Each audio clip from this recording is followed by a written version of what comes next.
Welcome back to the channel. My name is Brad, SuperCoach Pro. Today we're doing the round 23 SuperCoach team preview. This is the second last preview of the year. I went to go live stream last night. Bit of an L there. Not many people really jumped on, so it just seems to me that everyone sort of doesn't care now about SuperCoach in terms of all the carnage that's been happening in the last couple of weeks with primos and rookies and all sorts of crap. So, a bit annoying, but look, we'll just take a look at the side pretty quickly. We've actually been gifted this one. If you have a look at the team sheets, Marty Hall will cover Sheasel. I'm just going to leave him as emergency because I don't really need to put him there. Like I could just literally leave Hall there, get the emergency score of probably another 50, which is fine. But he's on the ground, so I can't see him being sub, which is fine. At least he's not dropped, and yeah, hopefully he plays all right against Gold Coast. I'm not sure if he could pull out an 80, but that would be really handy if he could, because that would be sort of a leg up on people that are going to cop a donut in the back line. If he somehow tons up by some miracle, that'd be even more amazing. And I'd get a leg up this week. And then midfield, nothing's really changed here.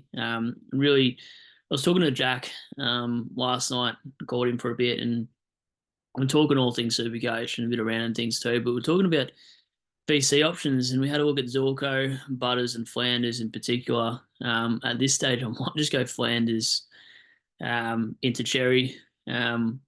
Also, wouldn't surprise me if I last minute change to Butters, just watching the team preview on the Saturday if I can, but I am working all weekend, so shout out to Steve from SDS Supercoach. I can't make the Sunday Richmond and Hawthorn game, which I'm going to enjoy getting belted anyway by 10 goals, but would have loved to see that game with him anyway because it would have been my first footy game for the season going to see live.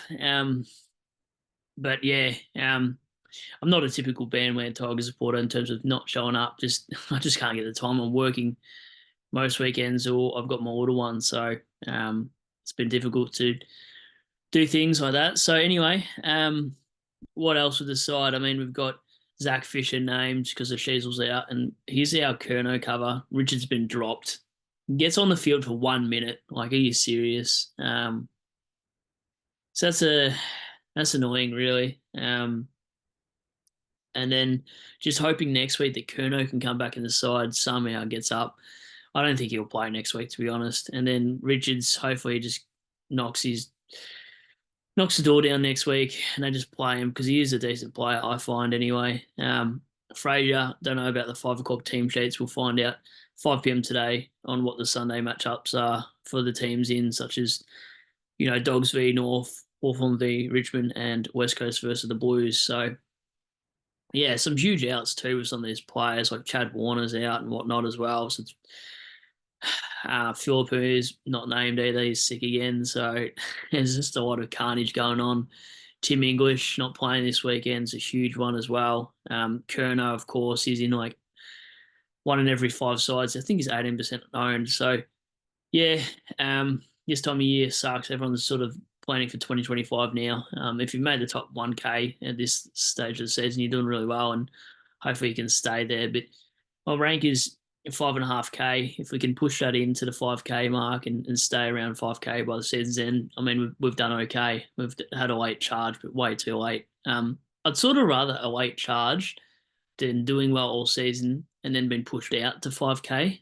I'd rather the slow climb than a slow fall off the perch, really. So I know it's not been the best season. I'll be honest too. Like, I don't know how many people watching this anyway, but I probably would have called it my year for Supercoach in terms of content creating until I discovered the live streams. I think that gave a bit of life to Supercoach scene because it did feel a little bit at times during the season like you did want to break, maybe permanently, just because do got a little fella now, so life has been pretty busy, and I'm working weekends in this new job as well. So I do appreciate the live streams, and that's the reason why I'll continue next year to put out content there and hopefully grow the channel a bit bigger by doing some more interesting things too with collaborations. I've already jumped on a potty, of course, with the regular Steve from SDS, and then DR been on a video with him and Steve, and then Damo from Edge, Supercoach Edge. So and AFL rookie coach as well. I've done a few different things with some out there, St. Binger as well. So shout out to those throughout the season for jumping on. Hopefully I haven't missed anyone because it hasn't been that many of years, but I've appreciated it, and yeah, go again next year and do some more lives. I think that's where my interest peaks really when it comes to SuperCoach. Is the community in that live session is quite funny, and quite fun in general. I've done this is my 250th video, so game 250 for me. Been doing this for, I don't know if it's 3 or 4 seasons. I have to go back now, but it was just around that COVID period, and I wasn't expecting to get a single sub, and now I'm at 440 something like that. And I've enjoyed the journey. I'll do a like a team trade review for the season, maybe in the next week or two, and then maybe just as a whole go through some players for next year, and just to finish off the season, sprinkle some videos out, and then have a few months off. To be completely honest, I won't be talking much footy until maybe the trade period comes out, and we can talk about some players that you think will be relevant in other teams, such as Caleb Daniel, McRae, whether these players end up, are they going to be Supercoach relevant next year? Value picks, who you're okay to start with at 600k, etc. So yeah, just thought I'd wrap that up as quickly as I could. So we're not going to cop a donut in short. This was meant to be a team preview, but Marty Hall plays. And then yeah, get our jail card Fisher players too. So that could have been 2 donuts if they hadn't have, one hadn't have come back and one hadn't have held his spot. And then we're just going to captain Tristan Cherry. So he's been a really good pickup. We've had him for a few months now. You hear him in my side every week with the VC and C for the last month at least. He's been really clutch for my comeback. So if Flanders or whoever I put the VC on, whether it be Butters, Flanders or Zorko, doesn't score over 130, I'm not going to take it because I think Cherry's going to go huge about English there. So yeah, in him I trust. We've got 22 playing just, and we've got 2 more weeks to go.